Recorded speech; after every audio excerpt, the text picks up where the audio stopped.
क्योंकि अगर हम वैसे गए ना वहाँ पे तो बंदे खून के आंसू रहेंगे, फिर मुझे ऐसा लग रहा है। एलविश गैंग में आज तक एक भी लड़की को इम्यूनिटी नहीं मिली, एक भी।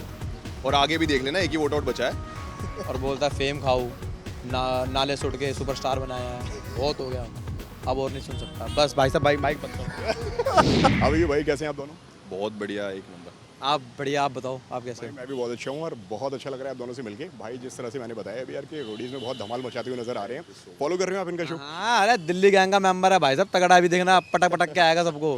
आगे मत बता।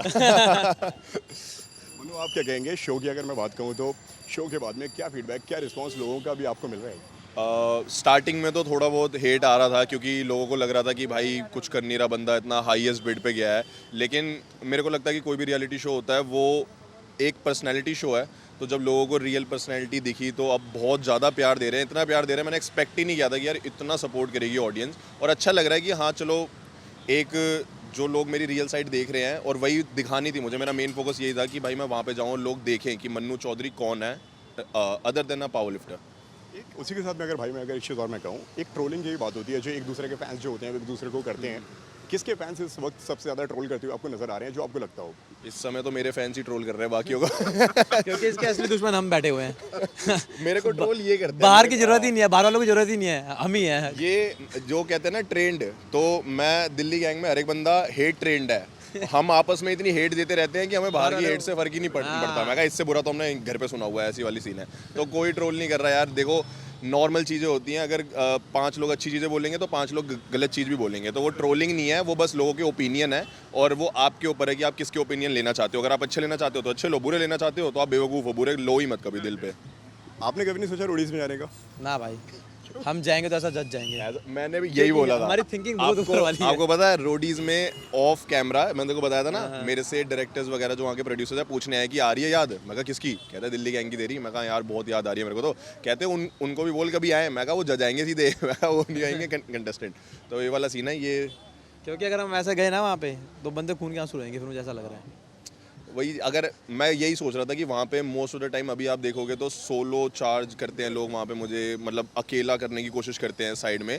मैं वही सोच रहा था कि अगर मेरे कोई दोस्त होता ना, एक कोई होता, इनकी तो वाट लग जाती। अकेले ने लगा दी, एक और होता फिर तो कर ही नहीं पाते कुछ। प्रिंस के ऊपर कई सारे ऐसे आरोप लगते हुए नजर आए हैं इस बार कि यार कि फेवरेटिज्म करता है बंदा। एक कौन? प्रिंस आपको लेके कि आपको उनको ज़्यादा सपोर्ट करते हैं वो आपको, और दूसरों को सपोर्ट नहीं करते हैं, दूसरों को मौका नहीं देते हैं खेलने का। इसके ऊपर आपका क्या कहना है? मुझे ऐसा लगता है कि प्रिंस गैंग अकेली ऐसी गैंग थी जिसमें हर एक कंटेस्टेंट को इक्वली मौका दिया गया है, इक्वली अपॉर्चुनिटी दी गई है। और अगर प्रिंस सर कहीं ना कहीं नहीं दे पा रहे, क्योंकि वो हमेशा ट्रेंड में नहीं रहते थे, हम कंटेस्टेंट एक दूसरे को मौका दिया करते थे कि यार तू जा परफॉर्म करने। जैसे मैंने गुंजन को इम्यूनिटी दी। बाकी गैंग में अगर आप देखोगे, अगर आप एलविश गैंग में देखोगे, एलविश गैंग में आज तक एक भी लड़की को इम्यूनिटी नहीं मिली, एक भी। और आगे भी देख लेना, एक ही वोट आउट बचा है। तो इम्यूनिटी किसी को मिली नहीं। फिर उसके बाद उनकी भी प्रेफरेंस है, हर गैंग में एक प्रेफरेंस है, वो आप कह सकते हो। अगर प्रिंस सर को मेरी पर्सनैलिटी पसंद आ रही है, प्रिंस सर को लग रहा है कि भाई मैं परफॉर्म करना देखना चाहते हैं मुझे, तो क्या दिक्कत है उसमें भाई? ऐसा कह सकते हैं कि यार कि कहीं ना कहीं यार कि एलविश का जिस तरह से कहा जाता है कि वो हमेशा यार एक कैलकुलेशन करते हैं, कैलकुलेट करके अपने आप को एक इम्यूनिटी देते हैं, उनको किससे अलाइंस रखनी है, किससे क्या आगे कांटेक्ट रखना है, उस हिसाब से शायद वो इम्यूनिटी देते हैं। और शायद वो लड़कियां उनकी वो अलाइंस में ना बैठ पा रही हूँ। उनकी कैलकुलेशन वही होती है, पहला गुल्लू, दूसरा योगेश और तीसरा हरताज। अगर 3 इम्यूनिटी हुई तो उनकी कैलकुलेशन हमेशा सेम ही होती थी। तो वो मजाक में कहते थे कि मुझे कैलकुलेशन करने दो, उसके बाद गुल्लू, योगेश, हरताज, तो वो हमेशा सेम ही जाती थी। लैला भाई ये बताओ कहाँ है आपके साथी, आपके दोस्त? भाई बस वो पंटर मुझे लगता था फेम के लिए था बस मेरे साथ, अब मुझे अकेले रहना है भाई।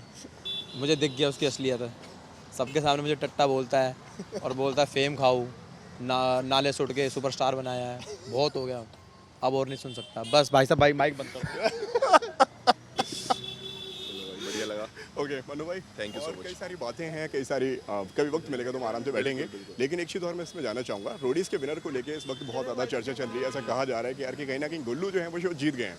अगर आप इसके ऊपर कुछ हिंट देना चाहें, अगर आप कुछ इसमें बताना चाहें। यार देखो, वो स्टार्टिंग में एक वो चल गया था कि हाँ भाई गुल्लू जीत गया, गुल्लू जीत गया। ऐसा कुछ नहीं है। फिनाले शूट ही 3 महीने बाद हुआ है, अभी जस्ट कुछ टाइम पहले हुआ है। तो वो सब कुछ अफवाहें थी।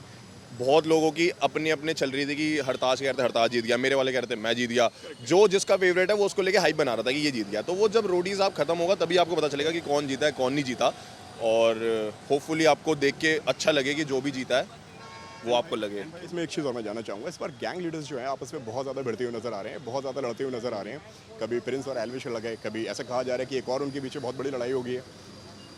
अब मुझे पीछे की तो कोई लड़ाई का पता नहीं, लेकिन अगर ऑन कैमरा जो भी लड़ाई हो रही है आई थिंक वो गैंग मेंबर्स की वजह से हो रही है।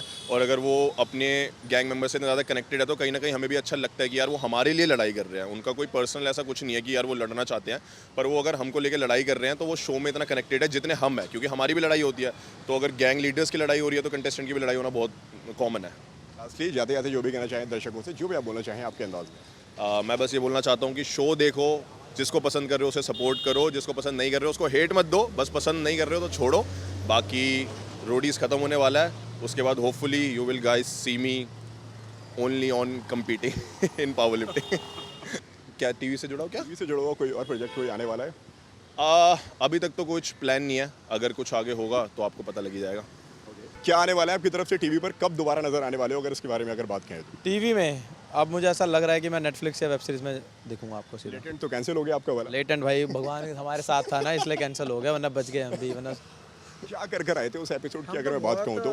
भाई बहुत अच्छे से बहुत बोल के कुछ कर आए हो वहाँ पे आप। नहीं, हमने बिल्कुल ऐसे, हमने जैसे इसने अपनी अदर साइड दिखाई थी वैसे हमने भी अपनी अदर साइड दिखाई थी, सबसे बट वो आ respect नहीं से बात पाई। करी थी, सबसे अच्छे से बात वो- करी थी, इसलिए वो एपिसोड आया नहीं। हाँ, बहुत अच्छे से बात करती, पता नहीं क्यों नहीं डाला, अब ऊपर वाला जाने। भाई इतने मतलब रिस्पेक्ट से तो बात करते नहीं है, जब ये दोनों बैठते हैं तो अलग ही तूफान, अलग ही माहौल बनता है वहाँ पे। भाई साहब खड़े होकर अच्छे से बात करते हैं, बैठ के चाहूँगा कैसे आना हुआ मुंबई की अगर हम बात करें तो? भाई मुंबई मेरा शूट था Okay. और कुछ ब्रांड्स मीटिंग बड़ा आदमी हो गया हमारा लहरा। नेटफ्लिक्स बस चल रही है, अब आप लोगों का प्यार है ऐसे ही। भाई हम तो चाहते हैं कि टीवी पर भी आओ, फिल्मों में भी आओ और बहुत सारा काम करो और बहुत एंटरटेन करो हम सबको। डन, थैंक यू भाई साहब।